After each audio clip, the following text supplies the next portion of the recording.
你好，我是小艾，我今天在加拿大的 Okanagan 的 Sumac Ridge 酒厂。我今天真的非常开心，我旁边讲的是 Harry McWatters。如果你在加拿大做一个关于葡萄酒的生意，你已经知道Harry McWatters 是谁。他是加拿大的一个葡萄酒大师。真的有很少人会跟他一样那么深的理解加拿大的葡萄酒和葡萄酒生意。我今天会问他一些问题。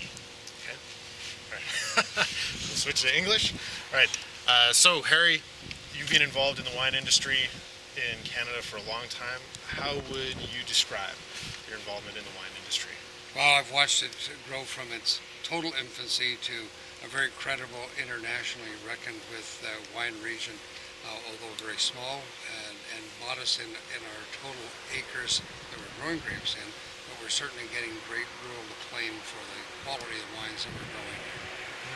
How did the wine industry develop in BC?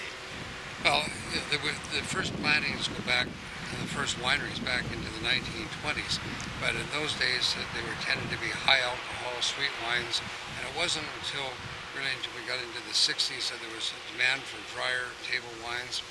We went through a whole era in the late 60s and early 70s of sweet carbonated beverages like Baby Duck that really introduced a lot of people to the idea of drinking wine. And since that time, as people have traveled abroad more frequently and came back with a taste for high quality wines, and we started to bring in more of the European wines, that really changed dramatically through the 80s, and starting through the free trade agreement in 1988, where we saw almost all of the hybrids, Nebraska North American varieties, pulled out in 1989. Took us down to only 1,000 acres of grapes left in the province. Today we have over 10,000 acres, and they're all world-class European wine grapes. Now you mentioned the increases in quality over time, and the VQA is a big part of that in BC, right? How has it affected the improvements in quality? Absolutely. Well, VQA, first of all, stands for the Vintners Quality Alliance, and it's really where the wineries banded together following free trade. And in 1990, we launched very credible, internationally accepted wine standards, which meant that the wines had to, first of all, the grapes had to reach a minimum standard to be used. When you have the VQA moniker, the wines have to be 100% grown in the region that it says on the bottle.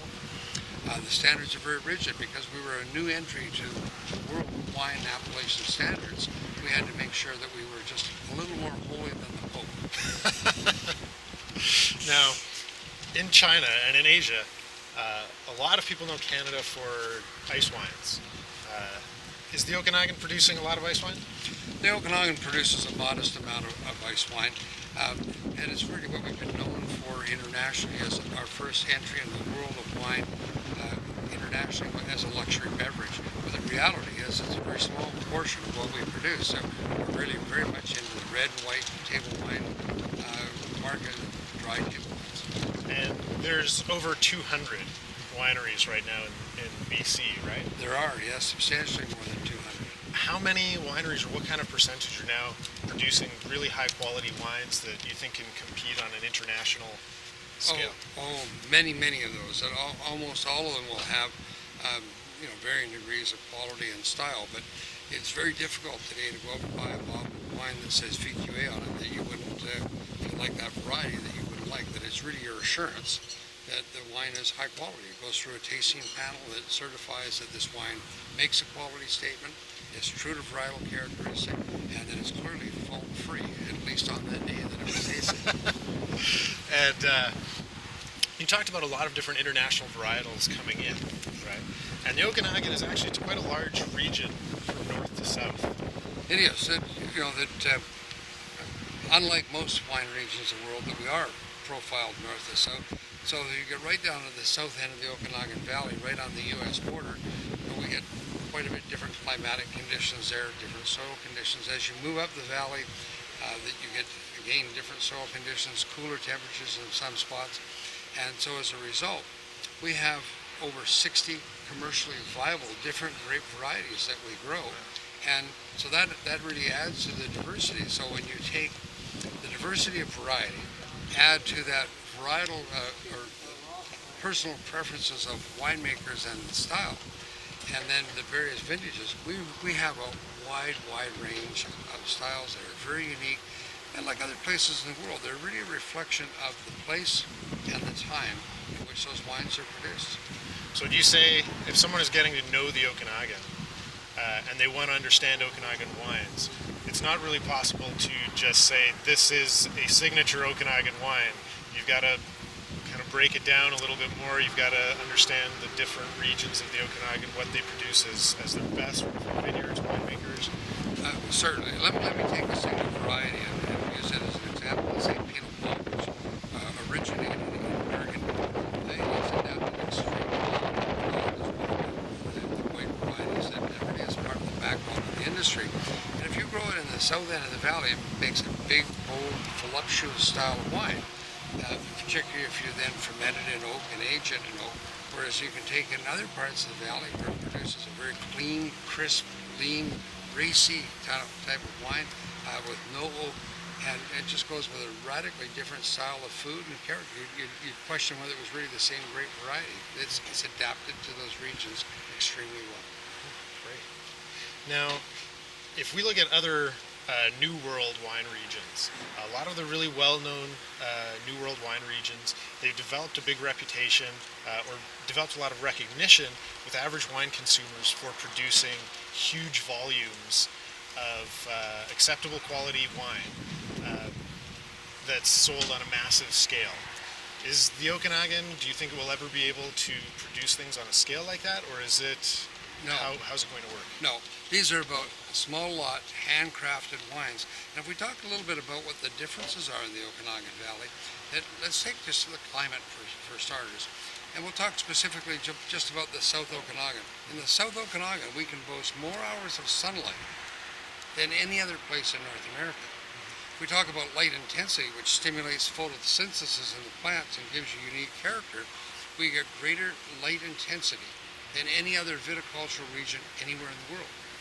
Because we've got so many mountain ranges between the Okanagan Valley and the west coast of British Columbia, as the clouds come through, they drop all of their moisture on the west side of those mountains, leaving us in arid and semi-arid conditions. That the south end of the valley can boast again the only official desert within Canada.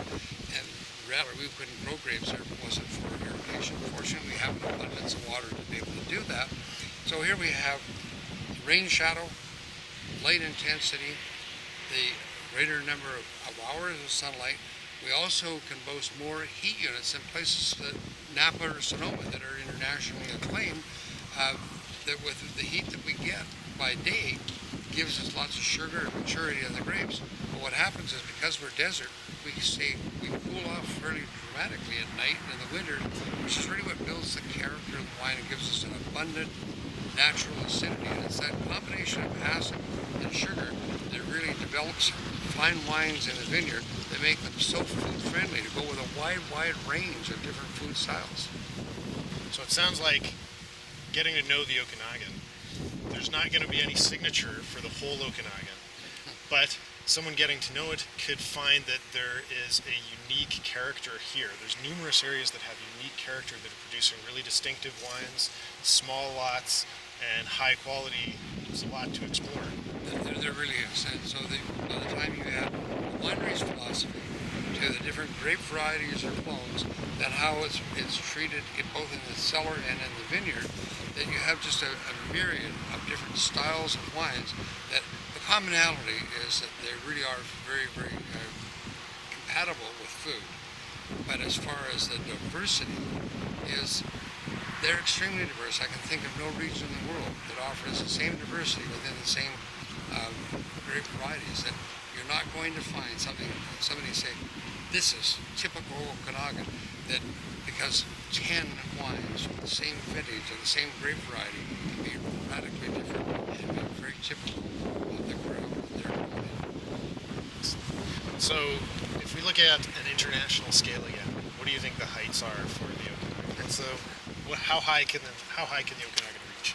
Well, First of all, I don't think that major wine producing regions of the world are ever going to be threatened by what we can grow in quantity in the Okanagan Valley.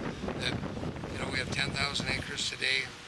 With creative planting, maybe in the long term, with the knowledge we have today, we might be able to double it, but we are never going to be a large growing area.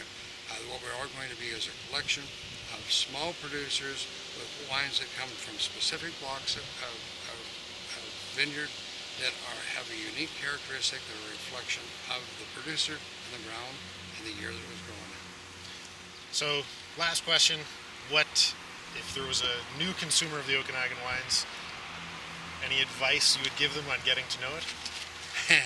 Well, you have to travel an awful lot up and down the valley and taste and keep an open mind, because there really is a wide range. And the best advice I can give them is find what you like, stick to that, and then adventure out in little steps from that. You'll find a lot more wines that you actually enjoy.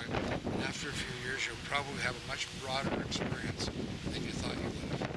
Okay, well that's great. Thank you very much for your time. My pleasure. It's a great pleasure, Harry. Okay. Okay. 再见。